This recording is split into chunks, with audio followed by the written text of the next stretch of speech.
Saudara, Indonesia terus-menerus menghadapi risiko bencana gempa bumi dan juga tsunami. Bahkan baru-baru ini tersebar informasi di media sosial khususnya mengenai potensi gempa dan juga tsunami di wilayah pantai selatan Jawa dengan gempa yang potensinya ini bermagnitudo sampai dengan 8,8 dan potensi tsunami dengan gelombang air setinggi 20 meter.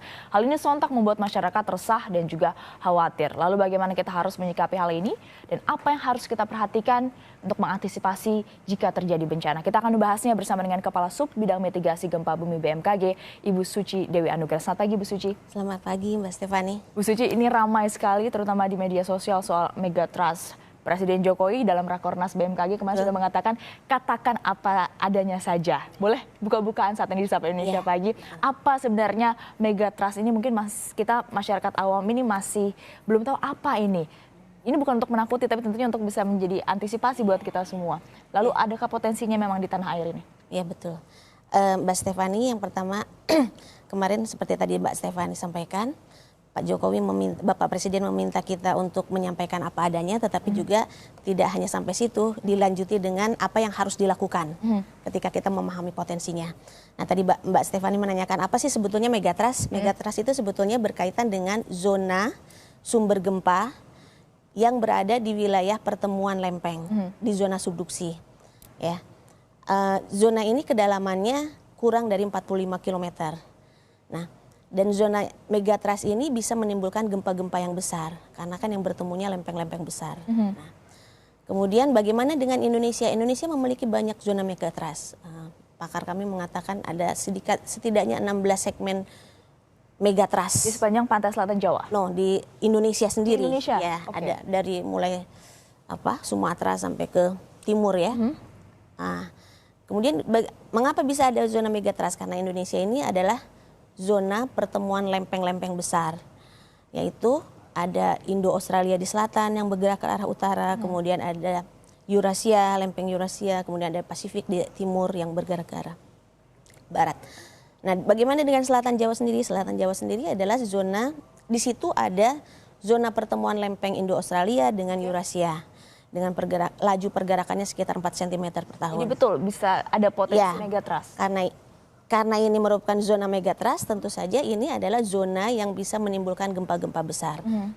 Peneliti kemudian setelah melakukan penelitian menyimpulkan bahwa di wilayah tersebut bisa saja terjadi gempa, bahwa wilayah tersebut punya potensi seandainya terjadi gempa besar itu bisa sampai 8,7, ada yang mengatakan 8,8. Nah, tetapi kapan terjadinya itu kita tidak bisa memastikan karena itu belum bedanya ada potensi dan prediksi. Betul, gitu potensi dan prediksi. Prediksi lebih kita bicara ada tingkat kepastiannya, tapi kalau potensi kita hanya bicara kemungkinan terburuknya sampai berapa sih kekuatan gempanya? Maksimalnya. Ya, maksimalnya. Gitu. Ini apakah bisa akhirnya diketahui ada potensi di sana? Ini juga bisa dikatakan gempa ini memang punya siklus, mungkin dari siklusnya atau dari mana saja bisa diketahui ada potensi megatrust? Mengapa peneliti bisa mengatakan ada potensi seperti itu? Tentu saja ada beberapa kajian dari kajian kegempanya sendiri. Ada histori gempa di selatan Jawa, gempa-gempa besar yang kalau misalnya kita lihat dari 1823 sampai terakhir di 2009 di Tasik itu bisa lebih dari 10. Beberapa di antaranya menimbulkan tsunami. Kemudian juga kajian paleotsunami. Kajian paleotsunami ini adalah kajian untuk menelusuri endapan-endapan yang diduga berdasarkan tsunami. Ini beda endapannya dengan endapan biasa. Nah, kemudian juga melihat dari pergerakan lempengnya, kecepatan itu nanti kemudian dikonversikan dari sehingga dua bisa, lempeng ya? Kemudian nanti dikonversikan kira-kira berapa luasan zona megatrustnya ini, kemudian nanti dikonversikan berapa kira-kira kalau semuanya itu menimbulkan ada energi yang keluar secara tiba-tiba, itu kalau semuanya dalam satu segmen itu kira-kira ada berapa. Gitu. Berarti peneliti sudah bisa mengatakan ada potensi zona megatrust di sana, di pantai selatan Jawa. Lalu selain pantai selatan Jawa, di mana lagi yang kira-kira sudah dipetakan, Bu Suci? Semua sudah dipetakan di Indonesia. Jadi kalau bisa disampaikan, tadi dari mulai Sumatera, kita punya zona megatrust juga, kemudian sampai ke Papua Potensinya sana. sama dengan yang ada di pantai selatan. Berbeda-beda tentu saja, tergantung kepada luas dari segmen-segmennya ini. Nah, semakin besar tentu saja potensinya semakin besar. Ya. Nah, sebetulnya tidak potensi kegempaannya itu tidak hanya di zona-zona pertemuan lempeng di subduksi yang ada di laut ya, tetapi di darat juga kita memiliki patahan, sumber-sumber patahan yang bisa menimbulkan gempa yang sampai saat ini para peneliti memperkirakan ada 295 patahan aktif di Indonesia yang bisa menimbulkan gempa. Tentu saja dengan kekuatan yang berbeda-beda, tergantung besaran dari patahan itu sendiri. Nah, tapi lagi-lagi ketika kita bicara potensi, harapannya tidak berhenti bicara sampai situ, tapi kita bicara apa sih harusnya yang kita lakukan supaya masyarakat juga tidak takut. Nah, kemarin disinggung juga oleh Presiden Jokowi adalah soal kesiapan alat-alat. Tentu kita masyarakat juga ingin merasa lebih aman. Kita ingin tahu bagaimana kesiapan alat-alat pendeteksi dini, terutama untuk gempa dan juga tsunami. Keaktifan dari alat-alat ini, BMKG memantaunya seperti apa? Iya.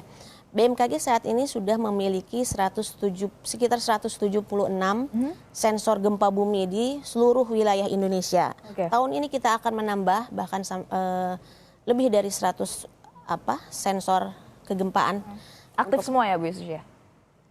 Iya, aktif semua. Yang 170 itu dalam kondisi di atas 80% baik. Artinya bisa bekerja maksimal? Iya, bisa bekerja dengan baik, bisa memprediksi gempa. Bahkan kita sekarang kan sudah bisa, bukan memprediksi, maaf saya salah. Bisa mendeteksi gempa. Setelah terjadinya gempa kita bisa mendeteksi kurang dari 5 menit. Kurang dari 5 menit? Iya. Itu, dan kita berharap dengan menambah banyak sensor itu juga kita semakin mempercepat. Berapa targetnya berarti? Semakin luas dan juga semakin menambah jumlahnya berarti kan? Ya, sampai saat ini tahun depan ya kita lebih dari 200. Lebih dari 200 target dari BMKG sendiri. Lalu pemeliharaannya seperti apa Bu Suci? Kita secara rutin melakukan pemeliharaan. Nah, jadi kalau Mbak bermain ke BMKG di ruang operatornya itu Mbak bisa melihat mana sensor yang sedang yang dalam kondisi komunikasinya bagus. Karena salah satu kendala dari sensor itu di Indonesia adalah bukan sensornya tapi sistem komunikasinya kadang-kadang tidak lancar. Tapi secara umum kita bisa kondisi sensor kita dalam keadaan bagus. Lebih dari 80%. Berarti BMKG bisa menjamin ya alat pendeteksi yang sudah ada. Dan kita pelihara setiap tahun. Dipelihara dan kondisi dengan baik.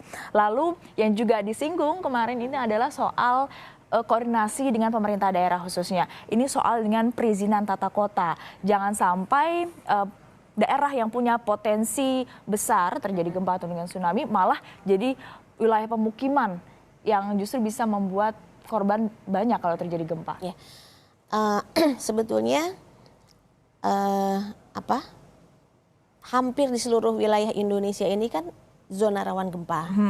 Nah, bukan tidak boleh dibangun, tetapi pembangunannya harus mengikuti kaidah-kaidah bangunan tahan gempa. Gitu yang harus diingat. Nah, sekarang ini yang belum terjadi, belum ada implementasi bangunan tahan gempa di Indonesia. Masih sangat. Tapi dari satu daerah bisa dipetakan juga kira-kira zona ini. Betul. Itu sudah dikoordinasikan kepada pemerintah daerah. Ya, sebetulnya yang melakukan koordinasi, yang melakukan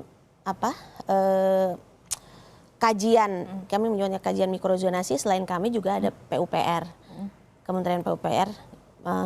Dari Kementerian PUPR lah yang kemudian memetakan berapa sih kerawanan gempa di wilayah tersebut sehingga bangunannya harus seperti apa, tingkat kerawanan tanahnya ya, yang dikaitkan dengan kegempaan. Peran BMKG? Peran BMKG tentu saja kami memberikan data kegempaannya. Oh, terus kepada semua daerah di Indonesia ini? Ya, tidak hanya kepada daerah, tapi koordinasi antar lembaga. Ya. Maksudnya koordinasi soal penanganan bencana di daerah-daerah jika sewaktu-waktu terjadi bencana di daerah? Iya, kalau tupoksi kami kan bukan penanganan bencana ya Mbak ya, tapi kami kepada pemberi informasi, ya, memberikan informasi tentang kalau terjadi gempa maka kami harus segera melakukan mengeluarkan informasi tersebut.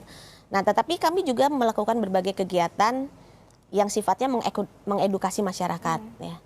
Secara rutin tahun ini kami mengedukasi 20 lokasi, memberikan edukasi bagaimana potensi kegempaan dan tsunami di wilayah tersebut, bagaimana mereka memahami informasi dari BMKG.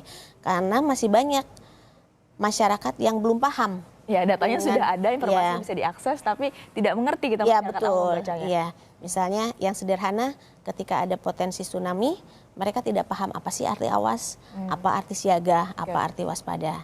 Nah, keluar waspada mereka sudah ketakutan, padahal sebetulnya waspada itu cukup menjauhi pantai.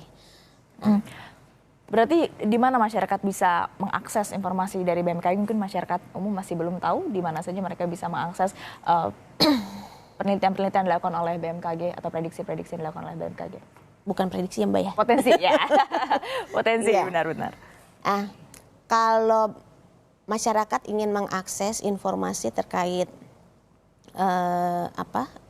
literasi kebencanaan, di web BMKG ada. Itu lengkap ya di situ ya, Bu Suci ya? Ya, kami memposting apa yang harus dilakukan sebelum, sesaat, dan setelah gempa. Jadi yang harus dilakukan, sebetulnya orang seringkali bertanya apa sih yang harus dilakukan saat gempa. Pada sesungguhnya mengantisipasi gempa itu tidak hanya sesaat, tapi sebelumnya juga harus kita lakukan. Jadi apa yang harus masyarakat lakukan untuk bisa ikut berperan meminimalisir dampak ataupun korban akibat bencana? Terutama gempa dan tsunami. Sebelum terjadi gempa, karena kita tahu kita berada di wilayah rawan gempa. Yang pertama, yang skalanya paling kecil di lingkungan keluarga, misalnya kita harus bisa mengatur perabotan kita. Jangan yang besar ditaruh di atas, yang besar dan berat ditaruh di atas. Misalnya. Di lantai 2 maksudnya, di lantai rumah. Misalnya di lemari di rak paling atas, sehingga ketika ada gempa itu justru yang membahayakan kita. Nah, kemudian apalagi bangunan, diupayakan bangunan yang cukup kuat, sehingga ketika terjadi gempa, seandainya pun bangunan itu kolaps, masih sempat untuk keluar, tidak segera serta-merta saat gempa langsung roboh. Ya. Nah, kemudian saat gempa apa yang terjadi? Saat gempa kalau memungkinkan kita segera keluar, tetapi kalau tidak memungkinkan, karena kalau gempanya besar, jangankan untuk jalan, untuk berdiri pun kita susah. Segera melakukan perlindungan, duck cover and hold. Itu. Baik, jadi kita masyarakat Indonesia yang ada di jalur cincin api ini bukan takut, tapi harus mempersiapkan diri, waspada untuk menghadapi. Harus sering-sering latihan juga. Oke, siap. Terima kasih Ibu Suci Dewi Anugrah, Kepala Sub Bidang Mitigasi Gempa Bumi BMKG sudah bergabung bersama Sapa Indonesia Pagi.